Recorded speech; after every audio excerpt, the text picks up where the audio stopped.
On behalf of the Student Advisory Committee of the Institute of Politics, I'd like to welcome you all to our opening event of the new school year. With politics heavy in the air these days, it is an exciting time around the IOP, and I'm glad all of you are here to help us kick off the semester.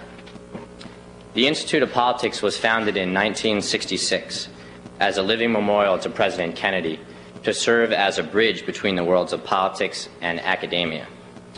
To accomplish that high-sounding mission and stimulate interest among students in politics and the exploration of political issues, the Institute sponsors a wide variety of programs. From speakers and debates to non-credit discussion groups, to a student-produced journal of public affairs, to the sponsorship of internships in government and public service, the Institute is a unique place for people interested in politics at Harvard. While I was tabling at registration the other day, a student said of an Institute study group she had taken last year, "It is the best thing I've ever done at Harvard. I really learned something, I had fun, and I met a guy." I haven't had quite that same luck, but I haven't given up yet. It is the coming together of people interested in politics that gives the Institute its vitality. Each semester, 6 political practitioners come to spend a semester at the Institute to interact with students, pursue their own projects, and provide a real-life link between those worlds of politics and academia. It is to me one of the most special programs at the IOP. I first got involved down here by acting as a liaison for Carolyn Mosby, a state senator from Indiana, and no one has been able to tear me away since. I now have the pleasure of introducing Larry Cara, who will introduce our fall fellows as they give their personal perspectives on politics. Mr. Cara was a member for 10 years of the Boston City Council. He was the youngest member elected to that council, and he also served as its president for 1 year, the youngest president ever elected. He also was a founding member of the Student Advisory Committee of the Institute of Politics, and I'm sure it's to that he owes much of his current successes. So I now have the pleasure of introducing Mr. Cara. Thank you very much, Mike, and welcome to all of you. Some of you might be asking, why is this fellow Cara chairing this panel this evening? It's because the director of the Institute, Governor Thornburgh, who is represented by his lovely wife, is presently Attorney General of the United States. And of course, some of us want Governor Thornburgh back so badly we're working very hard. And hope he'll be back maybe around the 3rd week of January. But seriously, it is a pleasure to be here.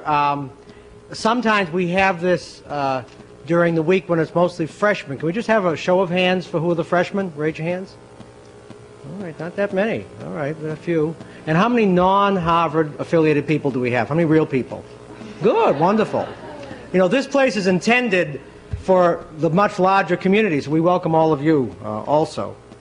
This is an Institute of Politics, not of political theory. These are practitioners. These people have been in the trenches. And the intent of the evening is for them to give their own perspectives, to tell you what it's like to do what they've done, to give you a few thoughts on politics. We'll do our best to have them speak for 7 or 8 minutes. That's what's known as the Bella Abzug rule. One of the times I chaired this, Bella Abzug was somewhere on that side, bigger than life, and found it difficult to restrain herself to 7 to 8 minutes. And then we'll take some questions, and there are people with red sashes who are not members of some Central American militia, but rather aides to help you find the microphones and such things. If you can't, then we'll take questions. And this room is wonderful. Hope everybody has good sight lines, and you'll have a chance to hear what everybody says.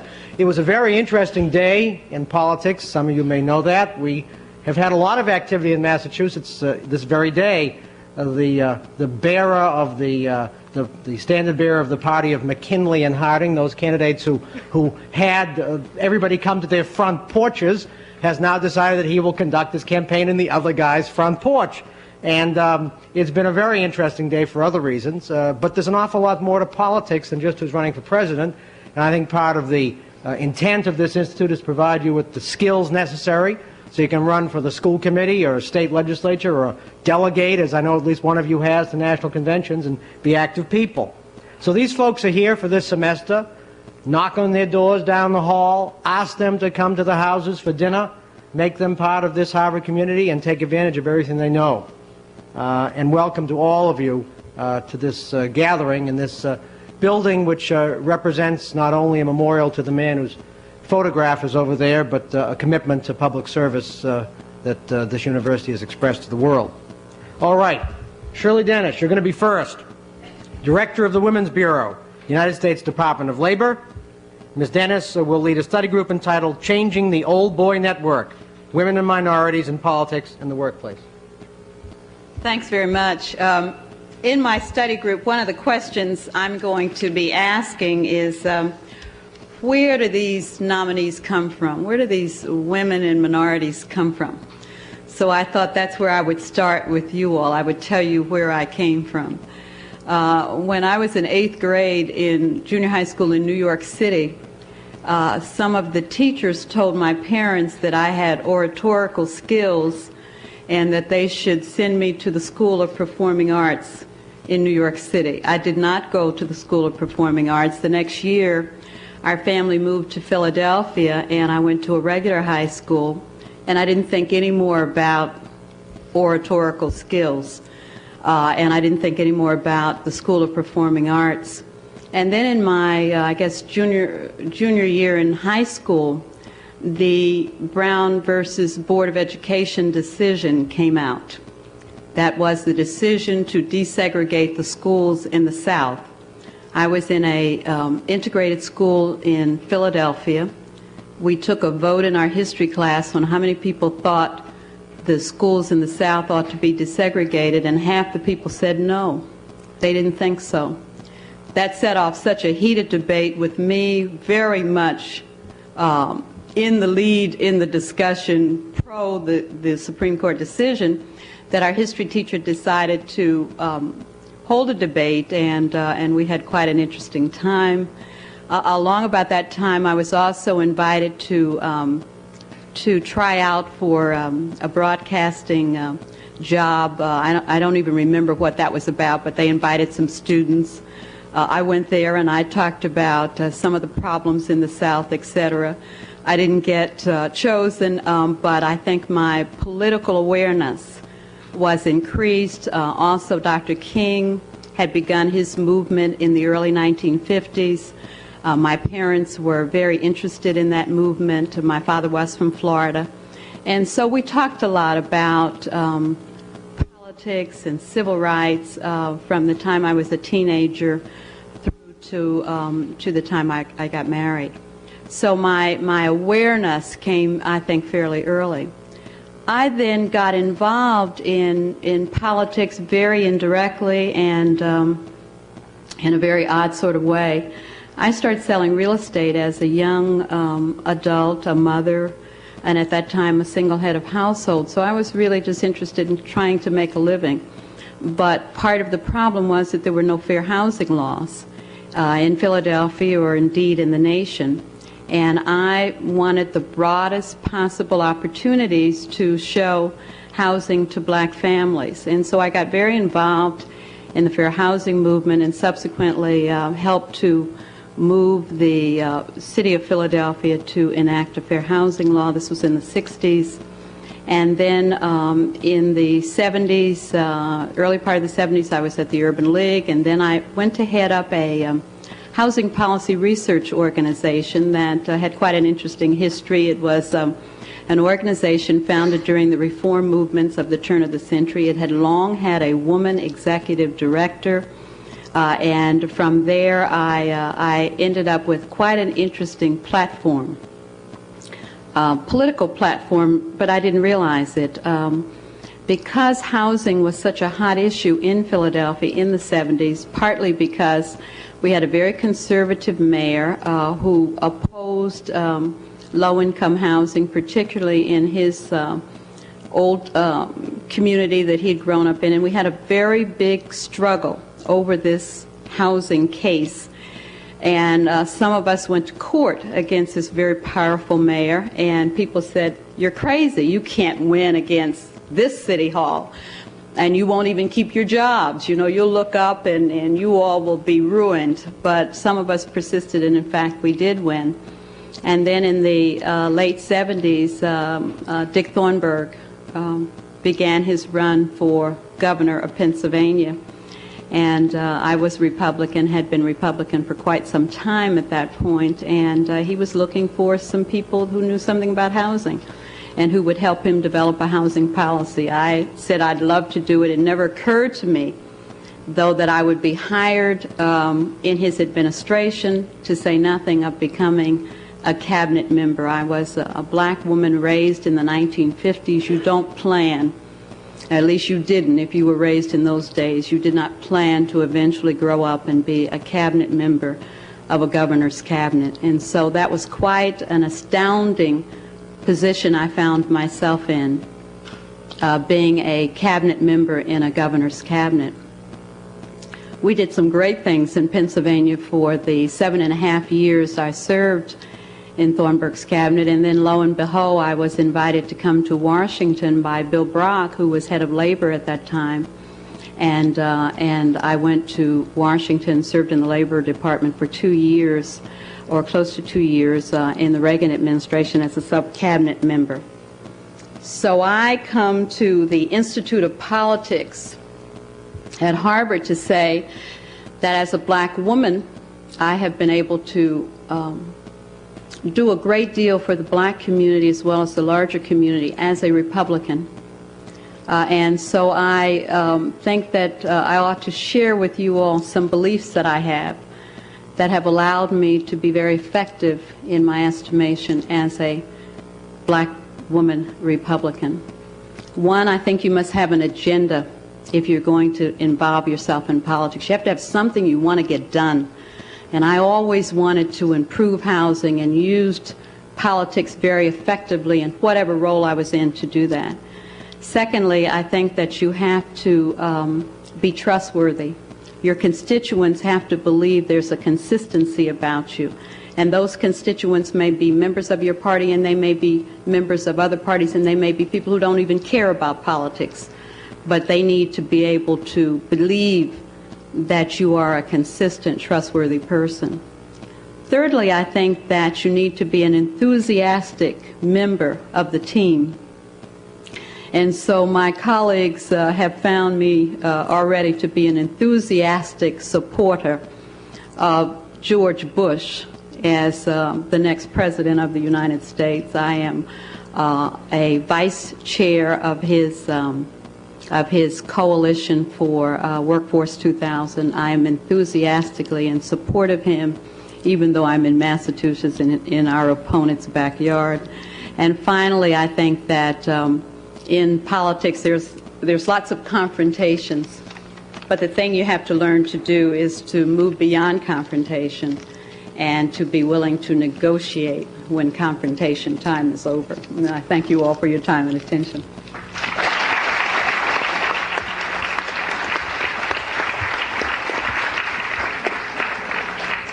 Thank you very much, Shirley. And the record will note that the mayor of Philadelphia at that time was Frank Rizzo.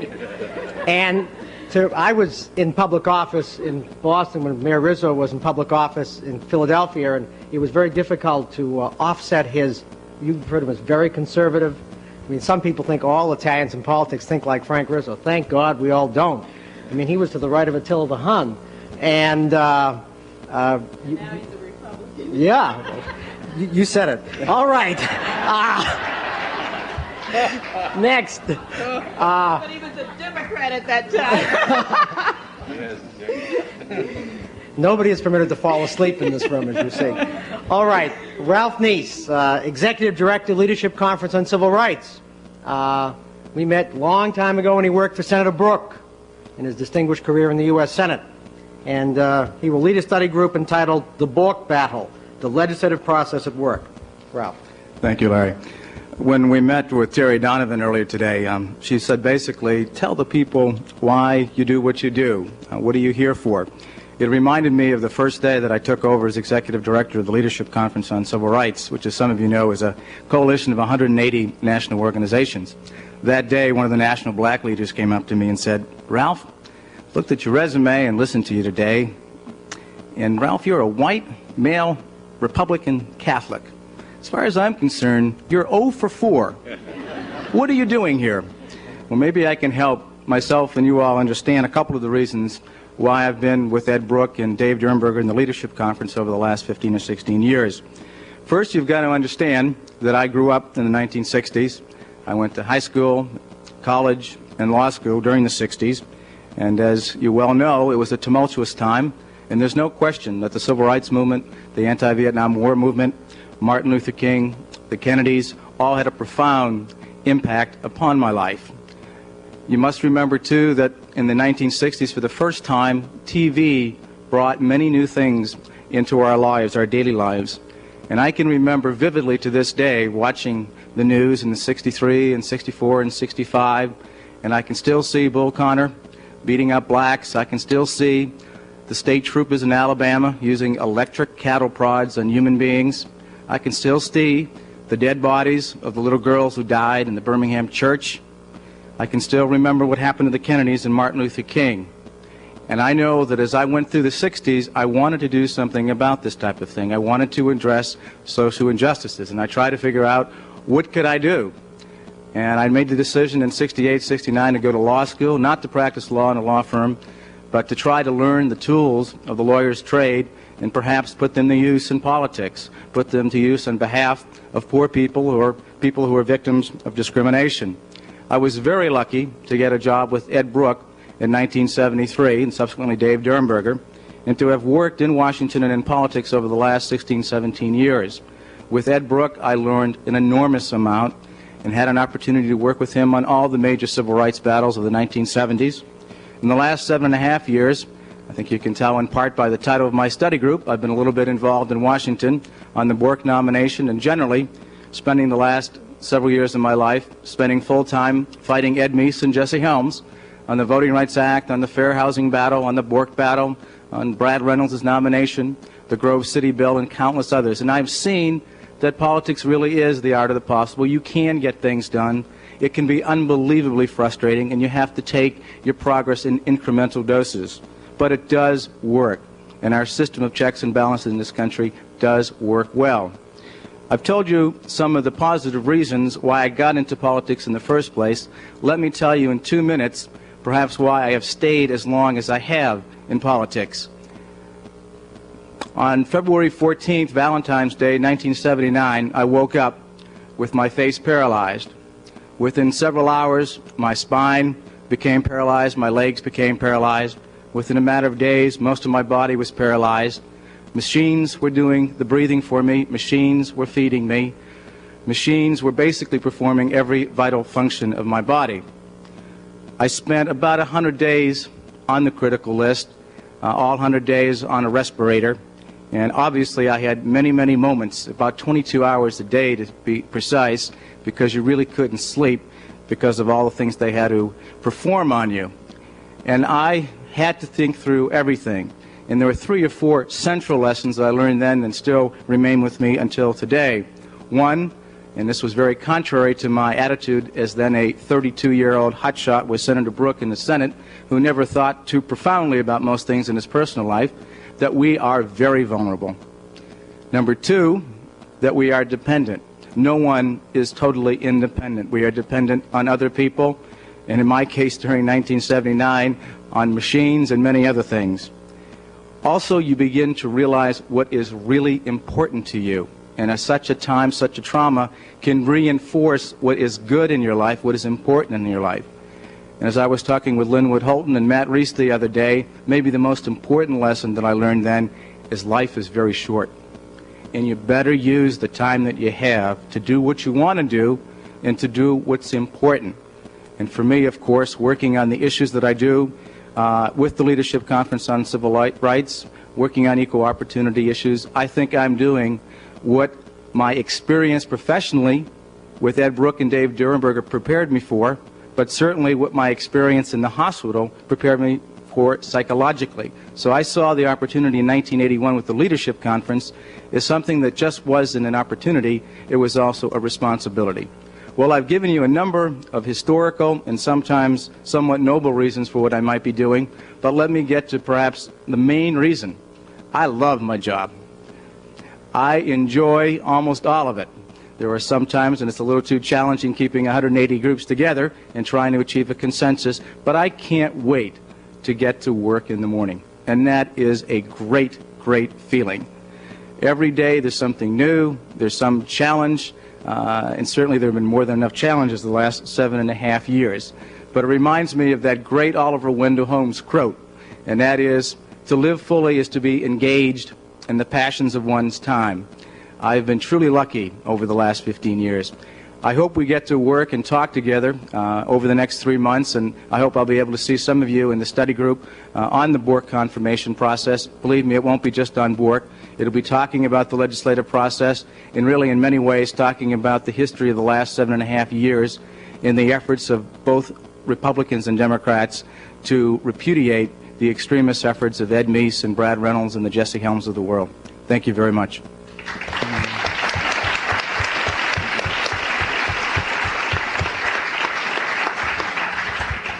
Thank you, Ralph.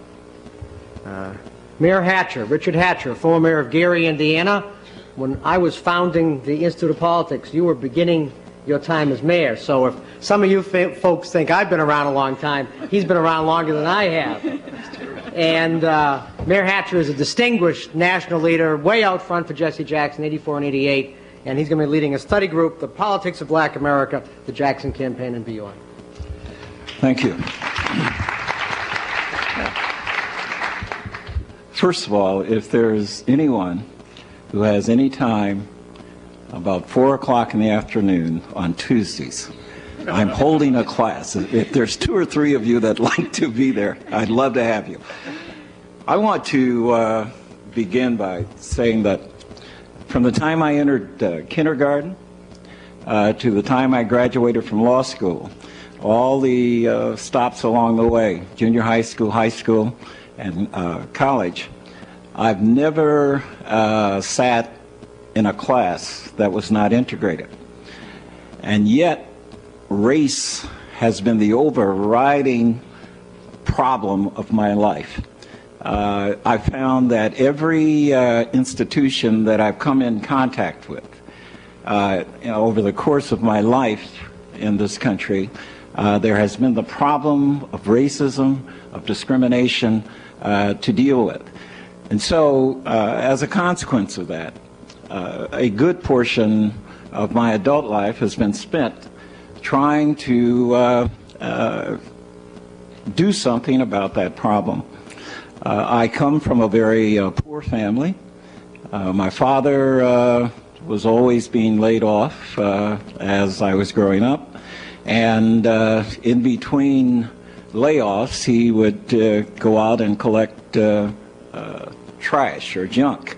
And some of the greatest times that I ever had as a child was going out with him and being allowed to jump up and down on the boxes and press them down so that they would weigh more.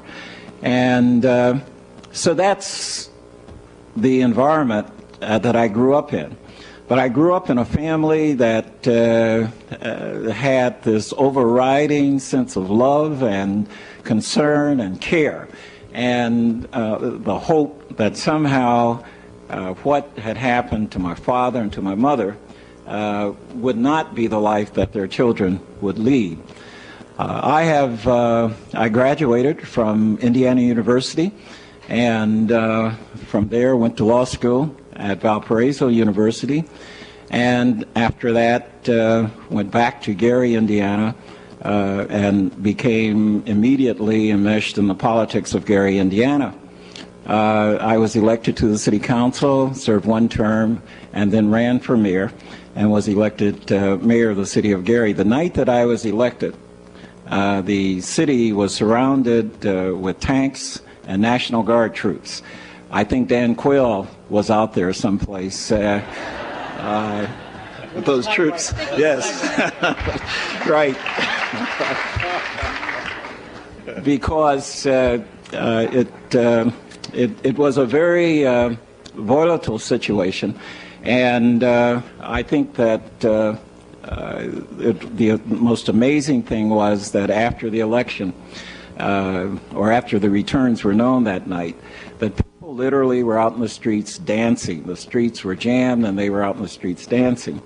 I've been mayor for 20 years, and during that time have watched presidents come and go, and watched the cities of this country ebb and flow depending on who was in Washington and what what particular policies they pursued for urban America might be. I find that we have reached the point, it seems to me, in this country where we are in one of those periods that are called conservative periods. But basically, it's a time when it's not a very popular thing to be a member of a minority group. It's not a very popular thing to be poor. And as a consequence, I think things have been extremely difficult for those groups, as well as some others, over the last 7.5 years. I've spent the last 10 years or so of my life trying to make the Democratic Party democratic. We have seen the evolution within that party of blacks, Hispanics, and Native Americans and women. We've seen them assume greater and greater influence and more significant roles. That has been a very difficult process. However, it has been one that I've enjoyed playing some role in. With respect to the Jackson campaigns, that has been perhaps the most significant event of my life. It's been an opportunity to participate, I think, in something that has, in fact, changed the political landscape of America in a way that it can never go back to being what it was before. And I think that Jesse Jackson is a national asset. We have, I think, a long ways to go. But America, as a nation, I believe, has come a great distance just in the last 4 years. Finally, I would tell you that I believe that the reason I've worked as hard as I have for Reverend Jackson and for the cause that he represents is that I have 3 of the most beautiful, gorgeous, incredibly intelligent little girls that God has ever created on the face of this earth, with the possible exception of your sisters and brothers and daughters and whatever. My 3 daughters. And your 3 daughters. And I remember when our 3rd and final child was born, as I would go from place to place, people would look upon me with a sense of pity and say, "Isn't it a shame you didn't have a boy?" And my response was that by the time my daughters reached their majority, that women would be doing everything that men do and would be doing it better. And I'm absolutely convinced of that.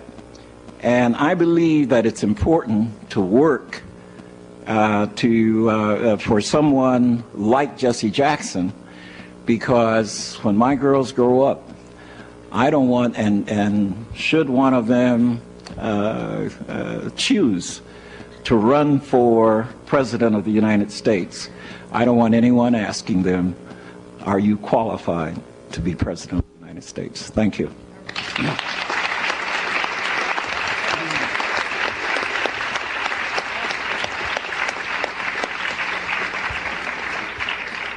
Thanks very much, Mr. Mayor.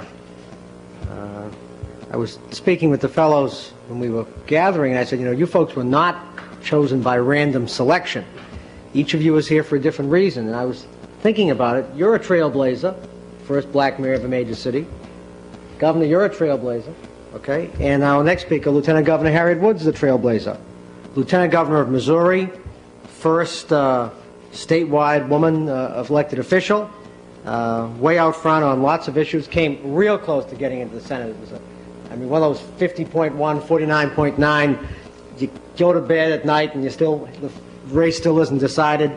And her study group at the Institute, Getting Inside When You're Outside, Women in Leadership, Lieutenant Governor Woods. Thank you very much. You can tell already what fun it is being among this group of fellows. We're very excited about one another's background. We have a few arguments politically, but that's fun too. I want to reassure all of you who are getting a little intimidated by our credentials and who are thinking, why would I even want to get involved, because they are all also heavily credentialed in politics. I have to tell you that when I was your age, in fact, all through as a youngster on up through college and even as a young professional, I had no aspirations to hold public office. I was not involved in politics except in causes. Had no idea I would do anything like that. I came out of the generation of women who went to college assuming they would get married when they got out, and that what their choices should be was social worker, teacher, or nurse. And if you didn't quite make those, you could be a secretary. It was something to fall back on. We were the children of the Depression parents who taught you better learn a skill because you never can tell when you're going to need it. And so Shirley was talking about her 8th grade. We have on record the publication of my 8th grade school graduating class, in which we were each asked to list what we wanted to be as an occupation when we grew up. And I listed aeronautical engineer. Now, I have to tell you that I have no mathematical abilities at all. But I had already wised up to the fact that whatever the guys wanted was undoubtedly more desirable, was going to pay better, or at least I knew it would reward better and have more status. So I said aeronautical engineer. Now, as I went on through school, I discovered that my skills were more verbal, and that, in fact, what I loved to do was write. When I went on to college at the University of Michigan, I majored in philosophy because that's the guy I was chasing was in philosophy, so I majored in philosophy. But actually, what I majored in was working at the school paper, the University of the Michigan Daily, which we know is better than the Harvard Crimson, of course. But yeah, all right. But what I did was work very hard there in my free time and became the managing editor. Now, that was the first. I was the first woman to become managing editor of the Michigan Daily. It was, I was of the barrier-breaking generation. I was always first something, and always feeling that I did it on my own. You know, I was breaking ground on my own. And so years later, having, of course, experienced what you've already heard of our generation, the civil rights movement, the Holocaust, being acutely conscious of a responsibility, a sense of social justice, I had developed certain skills as a journalist of observing, of learning, of knowing what was going on. And when I retired briefly after marriage and raising my children, I lived in a community which was in the path of integration, and became very involved in that community, trying to assure that everyone had an opportunity to live where they could afford to live. And before I knew it, not only was I on a local commission, but I was on the city council. Things like that happen in suburbs, I have to tell you. And I was very concerned to do something about what I saw as the burning issues of our time, which of course were open housing, the environment, getting rid of the throwaway society, the dignity of our elderly. I mean, I had very little sense of humor and a very weighty agenda. I got on the city council and discovered that the agenda of my constituents was trash, traffic, and other people's dogs that ran on their lawns and pooped. What I learned to do was to address their agenda, but also to get them involved in mine. And about 8 years later, 1976, an opening occurred for the state senate. There was only one other woman in the state senate who had been more or less placed there by her the political machine in her town, but I thought this was a great chance for me to run. By this time, I not only had 8 years in the city council, I'd already had 10 years as a television producer, and of course I'd been a newspaper reporter, 2 years on the Highway Commission by appointment of the governor. So I went to the leaders of my party, the Democratic Party locally, and I said I certainly would be glad to have your support for this open seat for the state senate. And they said, "That's nice, honey, but we have a man for the job." Now, I was stunned. I'd been the barrier breaker, always making it on my own in all these fields. And suddenly, how was I going to do this? Fortunately, the women's movement had reached Missouri in the early 70s, along with a new organization called the Women's Political Caucus. And they had succeeded in getting a woman elected to the legislature. So I went to them and said, "What do I do now? I really want to run," but I thought they were going to help me. And they said, "Don't worry. We'll lend you a campaign manager, and the only other thing you need is a little box. And every time you get someone's name, you file it by precinct, and there you are." They didn't mention money. Now, in 1976, women did not write checks. They not only did not write checks for political candidates, they didn't write checks for charity. They didn't write any check unless they asked their husband first. So we did not have much money. I mean, $5, $10, $25 was a real biggie. Well, we were sitting around my living room with my all-volunteer campaign, and my treasurer was reading off these checks, $5, $10, $25, and he said, "Here is a check for $200. Everyone gasped. They said, "Who gave Harriet $200? He said, "Harriet's mother." Absolutely true story. True story. True story. Now, I want you to know that I went on, I won that race, and then I will skip lots, but in 1982, after I had been in the Senate for 6 years, I did something that was the biggest risk I've ever taken in my life. I filed for the United States Senate against a very, very well-financed Republican incumbent. And I would like to say to you that having learned that I could win and do well, that the leaders of my party said, "We will all get behind you." No, they said, "You are nothing but a housewife, and we have a man for the job." And so I had to fight that battle all over again. And as you heard, came within 27,000 votes of becoming a United States Senator. I could tell you the sad story of losing, but what I want to say to you is that, for particularly those of you in this state who gave me money, that it did make a difference that I ran. That in fact, the financing of women's campaigns was changed irrevocably by that campaign in which I lost by so narrow a margin, in which women were indignant, both Democrat and Republican women, that we did not get equal financing for women's campaigns. Finally, I'd say to you it was worth it because 2 years later I ran and indeed was elected statewide independently, because I have a Republican governor, as the Lieutenant Governor of Missouri.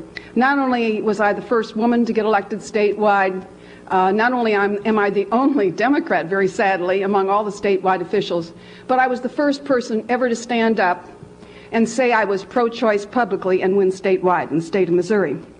And what I want to say to thank you. And what I want to say to you, in holding a workshop, a study group called Getting Inside When You're Outside, Women in Leadership, it's not just about women in leadership.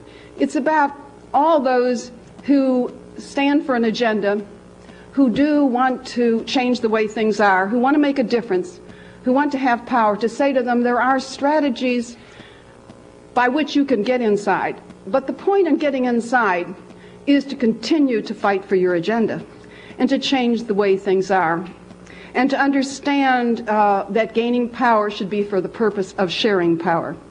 That leadership involves having a vision, taking risks, and motivating others, but most of all, reminding people that this is a process in our country in which you can take part, and which there is a point in standing up for what you believe. There is a reward for courage, and that even if you don't win, that it's better to lose standing on principle than to win standing for nothing. Thank you very much.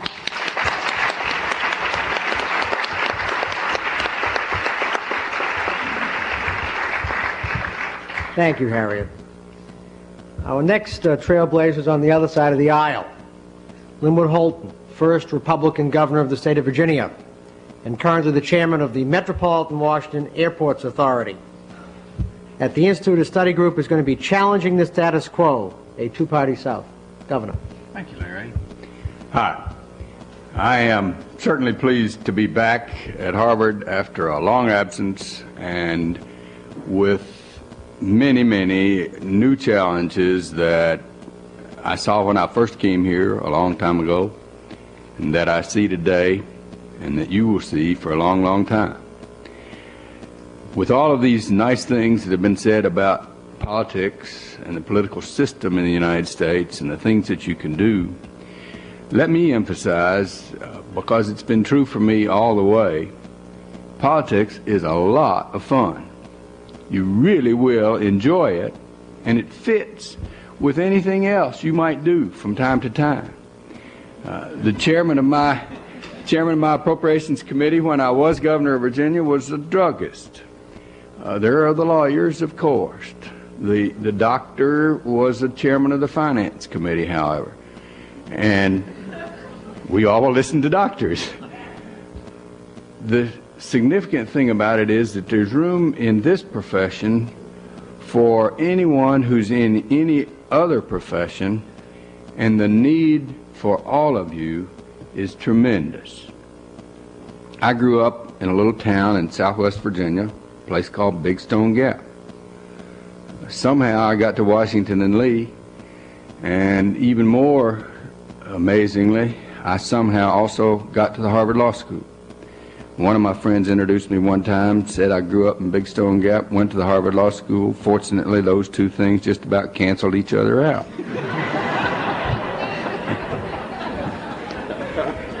But one of the things I had all through all of that was a strong desire to get into politics.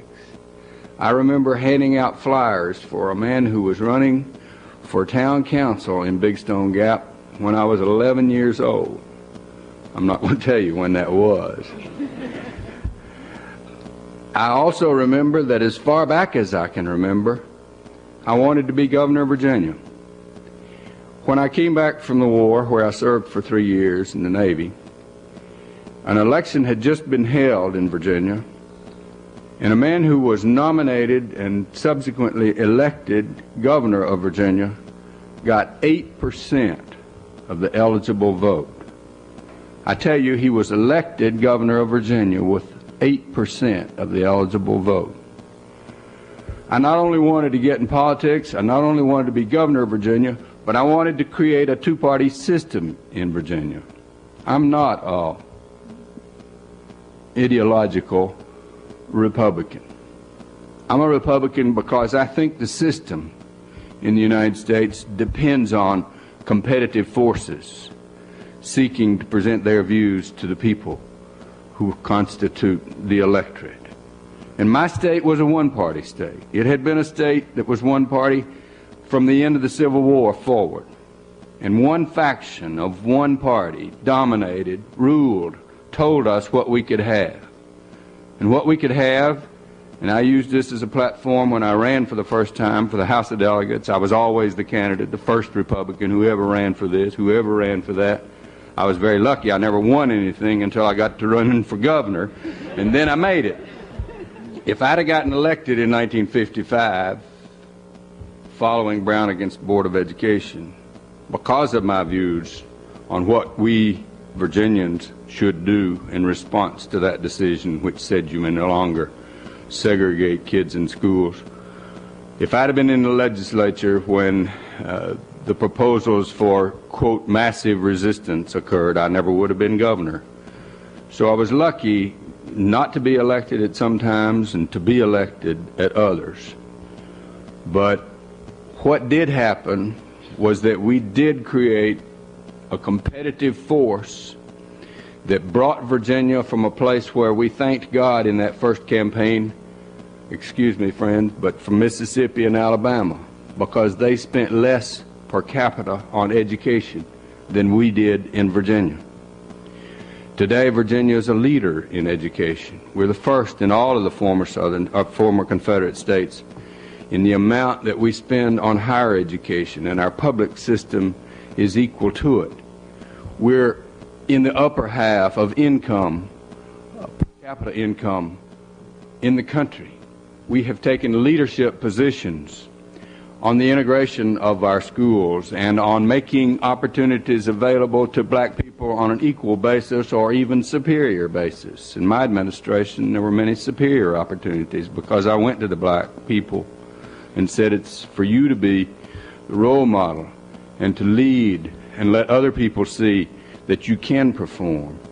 I nominated the first black selective service director in the United States, and he created a magnificent influence among all Virginians to take the lead that I suggested in my inaugural address, which was, be a model, Virginia, be a model of race relations.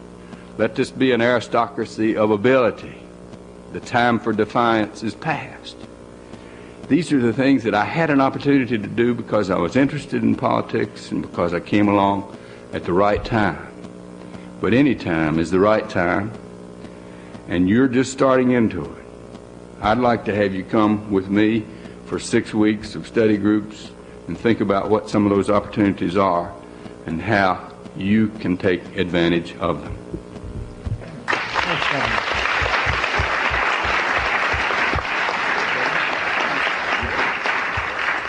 Governor, how many folks lived in Big Stone Gap when you were growing up? Well, there are all 300 of us. That many people go to the 9 o'clock Mass at St. Gregory's in a snowstorm. We didn't have a Catholic church. Okay. What's that? When I was at your alma mater, Washington Lee, in '76 for the mock convention, they have this great mock convention every 4 years, I went to Mass, and the priest stood up and said, I'm glad people could come from all over the county. And, of course, we have a church every 3 blocks on Dorchester Avenue, one bigger than the other. So, welcome, Governor. Great. All right, Matt Reese, political consultant extraordinaire, veteran of numerous political battles. You are our cleanup hitter, and your study group is going to be entitled Winning Elections, which I hope your folks have won more than lost through the years. How to get the voters to do what you want them to do. Matt. Thank you. Following Linwood Holt is makes me feel like I know what Frankie Avalon was thinking when he was asked to sing after Frank Sinatra. So I'm an old pal, but life goes by so fast, and you will find out that. And to me, it was just the other day that there was John F. Kennedy in West Virginia, and I was with him. It was just the other day that I went to the Democratic National Committee as deputy chair and in charge of Lyndon Johnson's Get Out the Vote drive. You know, it was amazing. It was just the other day that we organized something, as a newspaperman said most modestly called Matt Reese and Associates, to put up our shingle to do campaigns for Democratic candidates. And we've done over 500 campaigns in the United States at every level, from president to city council. We've worked in Venezuela and Costa Rica and the Philippines and Great Britain and Canada. We've worked for Kennedy's, Jack, Bob, Ted, Joe, Kathleen. How about Patrick? He's the one that did it without me. Low budget fight, only Low about budget, 50 grand. low budget. I've worked for Tip O'Neill and Mike Dukakis and Lloyd Benson and John Glenn and Claiborne Pell and Jay Rockefeller and George McGovern and Tom Eagleton and Dick Hatcher. My job here is to tell you some of the things I've learned in the 30 years that I have been doing this. I'm from the It Hurts When I Do That school. There's a story in West Virginia where I come from about a guy that went to the doctor. He said, "Doctor, it hurts when I do that." The doctor said, "Don't do that." So,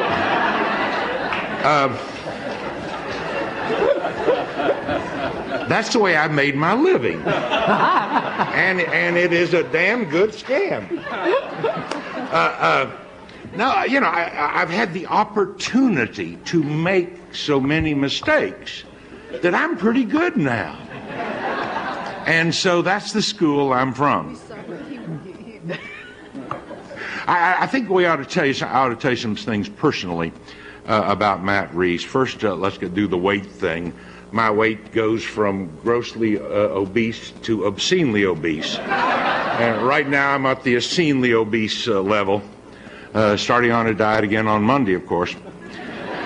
My kids told me marijuana made you hungry or horny, so I tried it, and guess what it did to me?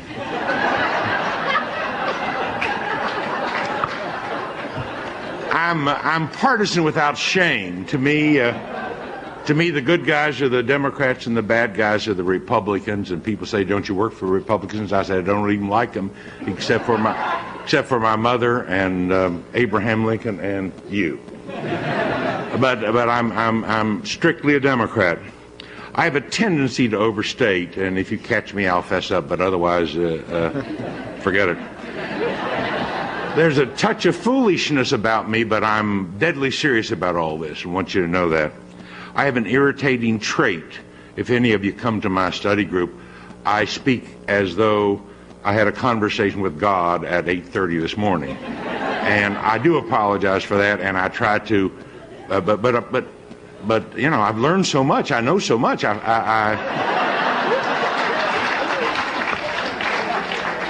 Finally, I shout when I talk. This is it. There's no pianissimo.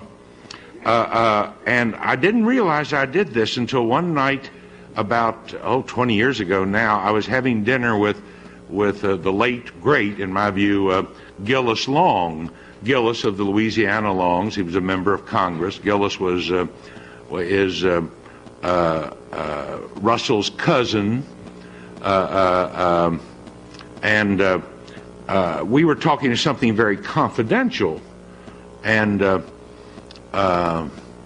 he said, Matt, he said, keep your voice down. He says, can't you whisper? And I said, Gillis, I am whispering. This is the way I do it. And he told me, he allowed I was like his uncle Earl. Earl, who was governor of Louisiana and sort of a strange guy, and in the late 50s, early 60s, Earl hooked up with a Burley-Q queen and was in a blaze. Her name was Blaze Starr, and there was a blaze of bad publicity across the United States as he went with her everywhere. When he got back to Louisiana, Miss Blanche, his wife, had him committed. And Earl was in the Louisiana mental hospital as governor until he realized that he had appointed the hospital board. So he fired him. He appointed another hospital board who fired the administrator, who appointed another administrator who let Earl out. Now, Earl may have been crazy, but he wasn't dumb. But Gillis said that Earl had a voice like mine, and said that when he was one time he was running for governor. He ran for governor 4 or 5 times, running for governor, and he took Miss Blanche. He decided they'd go to church. So they went to the Downtown Baptist Church of Baton Rouge, and with the big pillars, and they have all the sashes. You know how Downtown Baptists take on, and the flags and everything. And there was Earl and Miss Blanche sitting in the front pew. Earl with his hands folded all piously. Earl had his pinstripe suit. Miss Blanche had on a fur piece, and the sun was coming in through the stained glass window on him, and the minister came up and gave the scripture. And it was a long scripture, but it ended, "The Lord giveth and the Lord taketh away." And Gillis said that Earl leaned over to Miss Blanche in a voice, in a whisper you could hear all over the church, says, "If that ain't a square deal, I'll kiss your ass."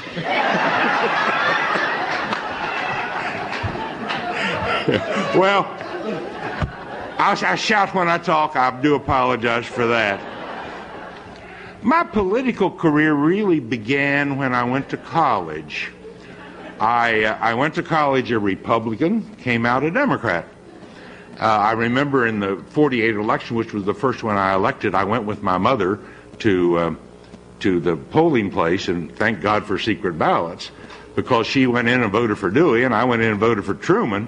And she came out and she said, "I feel sort of sorry for old Harry Truman. He's going to lose that presidency." And I was up all night listening to it on the radio. But in active politics, in 1954, a college professor of mine ran for Congress, and I helped him, and he got elected, and he took us to Washington. And I stayed there 2 years, and we lost in '56 with the Eisenhower sweep. And I got involved with the Young Democrats and was the executive secretary of the West Virginia Young Democrats when John Kennedy came into my life. And he picked me because there wasn't anybody else that wore shoes who was Protestant, who was anywhere in the Democratic hierarchy that was for him. I picked him because he was an opportunity for me, frankly. I stayed because I became completely enamored with him and the others, completely committed to what he wanted to do. But I went there because of the opportunity. So I was hired in January of 1960, and the election was May 10th. And now they go 2 years, 3 years ahead, and I was very early.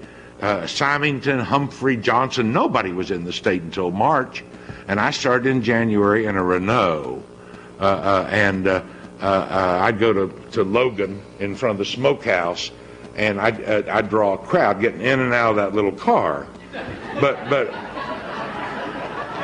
I had a Renault and a blue book, which is the book that the Secretary of State puts out, has everybody's name in it, and I organized West Virginia, about 40 of the 55 counties, in January, February, and March before the May election.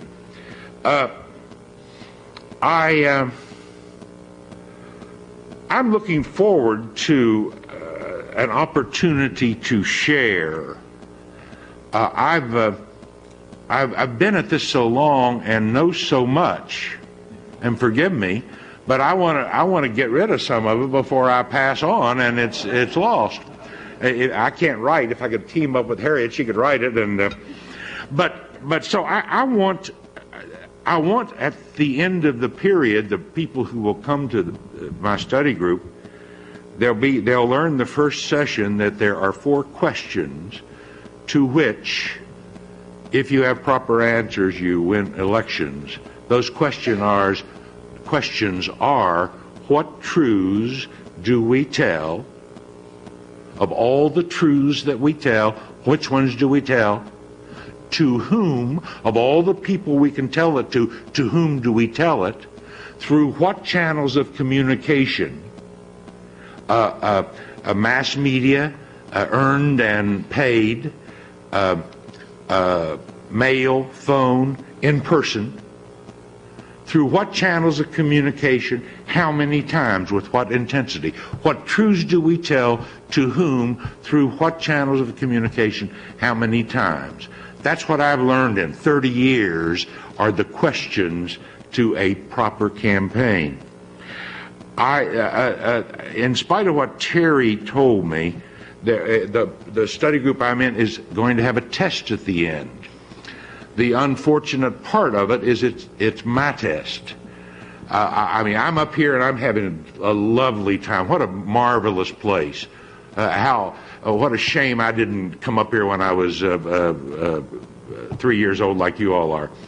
But I'm having a great time, but I don't want to come up here to have a great time. I can have a great time. I can go to Florida or Jamaica and have a great time. I want to come up here and teach you some of the things that I know. I want you to challenge me. I want you to disagree with me. So my test at the end is, have I succeeded? If I can say when I leave here December the 20th that I succeeded in stimulating, in passing your interest in politics, in passing along a little information, then I will pass that test. Thank you very much. Thank you, Matt.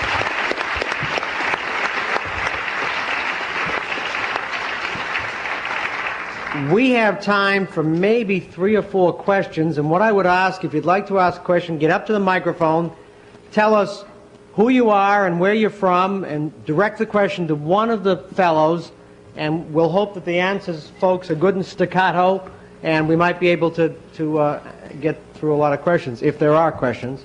Matt, sometimes we plant the first question. I don't know if we've done that tonight. Any questions? Right there. My name is Barry Perlmutter, and I'm in the MPA2, and I have one for Mayor Hatcher. You're what, Barry? In the MPA2. MPA, okay. And where are you from? From New York. New York, with the city or out in the fancy parts? The fancy parts. But I've lived here for 9 years. So. All right, where do you vote? I've got a question for Mayor Hatcher. And my question is, did Jesse lose because he's black, or did he lose because he's too liberal? Well, I don't. 30 words or less. Yeah, I'll try to be. I don't think he lost because he was black, and I don't think he lost because he was too liberal. I think there are a combination of circumstances that caused Jesse Jackson to lose the nomination. One of them being that, very frankly, we made some mistakes in terms of our own strategy, our campaign strategy, over the course of all those primaries. And there were problems with money at the wrong time. We had money late, we needed money early. There were a lot of factors involved, and I'll tell you, if you come to my class, come to my study group, we'll go into them in great detail. Any other questions? Right there. My name is Joe Friedel, and I'm here with the Senior Executive Fellows Program. And I'm a West Virginian by birth, but I live in Virginia now. But I'd like to ask Governor Holt, and the audience here doesn't realize how remarkable his feat of winning the governorship in Virginia, being where he's from in Virginia, really is. And I'd like, if you would, to recount what you attribute your victory to. We talking about Big Stone Gap again? The part of the state that's not recognized. Well, I worked on that election from 1949 to 1969. I think the short answer to the question to the mayor a minute ago was that Jesse didn't lose. He's just in the middle of his campaign.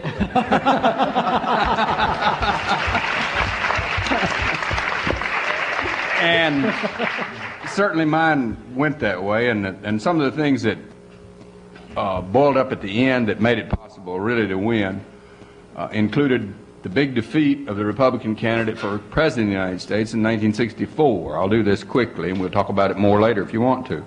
Barry Goldwater lost after drawing a lot of the former Byrd Democrats over to the Republican Party in 1964. They lost, and there was a big vacuum.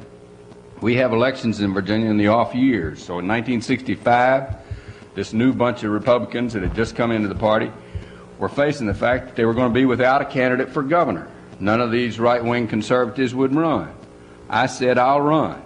I ran a middle-of-the-road candidacy. I sought the black vote. I sought the labor vote. I came from the moderate Republican side of the Republican Party. That was what we were in the mountains. And I kept running.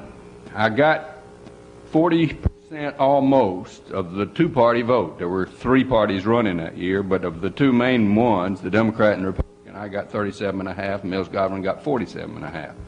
So I got enough in that 65 race to indicate to Virginia, yes, it's possible to win first with a middle-of-the-road course, something we'd never seen before. The Byrd crowd always had us way over on the right, always resisting the federal government, always resisting any kind of progress in mental health or education. I proved that in the middle, a Republican could win. And in 1969, when I did get some support, we spent $60,000 total in 1965. I had a Ford automobile that somebody lent me, and some college people drove it for me so that I'd sleep in the back seat and go to the next radio station in the next town and get up and do a 1 minute or go to the weekly newspaper.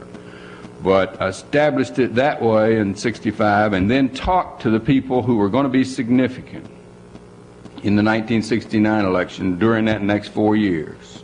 Black people, labor, Republicans, some of whom had doubts about whether to nominate a moderate again. I worked on the Nixon campaign. Somebody said, that's a hell of a thing to do. I said, well, it seemed like a good idea at the time.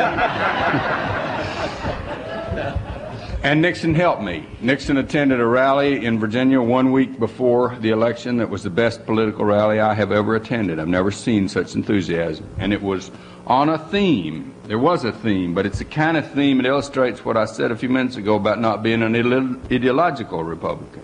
The theme was two-party democracy. And I told about the two-drugstore town. If you go live in a one drugstore town, you get your prescription filled when the druggist wants to fill it. If there are two drugstores in that town, you get it when you need it. And that sort of theme sold me and my group of Republicans to Virginia. And we won. We won against, in a legitimate race. It was a wonderful race. The Democrats had primaries. They had to eliminate one and then have a runoff, and it was tough on Bill Battle, who finally got the nomination, but he was an outstanding person. He had been a strong Kennedy supporter.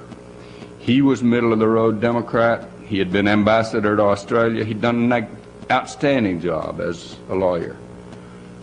His father had been governor of Virginia. But he lost to a Republican, unheard of, humiliating.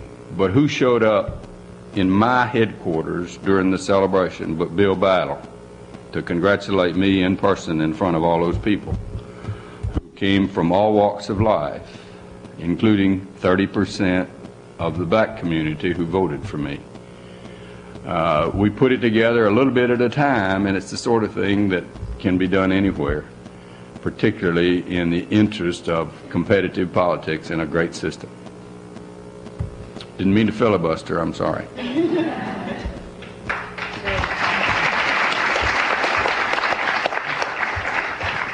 One more, possibly? All right. Mr. Chairman? We set? Everyone's invited to a reception afterward, Right to the left. And I know I could talk to any of these folks for like the next 6 weeks, and I hope you take advantage of their being here, and I hope you've had as much fun as I've had. We all have more. This evening.